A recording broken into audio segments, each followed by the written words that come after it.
Smart meter बसवण्यास सत्तेमधल्या शिंदेच्या शिवसेनेनंच विरोध सुरू केलाय। राज्यामध्ये ठिकठिकाणी आंदोलन करत स्मार्ट मीटर फोडण्याचाही इशारा दिला गेलाय। दुसरीकडे काँग्रेसने यामागे भाजपवर हल्लाबोल सुरू केलाय। पाहूयात।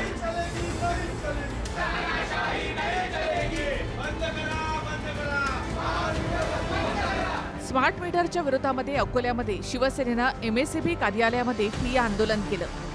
स्मार्ट मीटरमुळे विजेच्या दरात मोठी वाढ होणार असल्याचा आरोप करत स्मार्ट मीटर बसवण्यास विरोध करण्यात आलाय।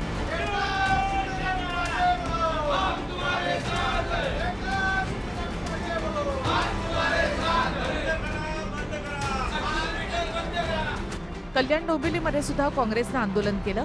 48 तासात स्मार्ट मीटर बसवण्याची सक्ती सरकारनं थांबवावी, अन्यथा बसवलेले मीटर फोडण्यात येतील असा इशारा काँग्रेसनं दिलाय।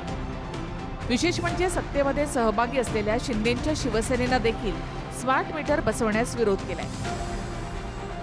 कल्याणमधल्या महावितरणच्या तेजश्री कार्यालयासमोर मोर्चा काढण्यात आला।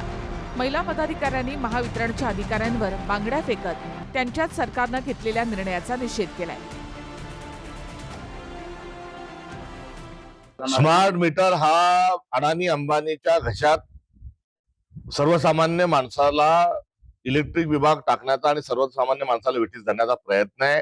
ज्या पद्धतीने तामिळनाडूमध्ये एका मिनिटात तिथल्या मुख्यमंत्र्यांनी स्मार्ट मीटरचा निर्णय रद्द केला, देवेंद्र फडणवीस मध्ये जर हिंमत असेल तर त्यांनी देखील स्मार्ट मीटरचा निर्णय तात्काळ रद्द करावा, अन्यथा आपण जे आहात हे उद्योगपतींचं चांगलं करण्याच्या अनुषंगानं महाराष्ट्राचे मुख्यमंत्री म्हणून कार्यरत आहात असा त्याचा अर्थ होईल। स्मार्ट मीटर रद्द करावे आणि प्रचलित जे मीटर होते त्या मीटरच्या अनुषंगानंच जी आहे ती व्यवस्था चालवण्यात यावी।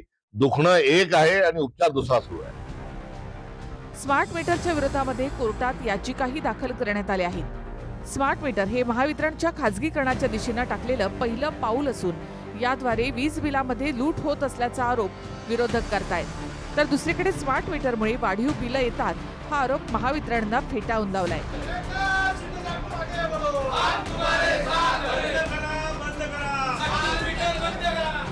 Bureau report TV9 Marathi.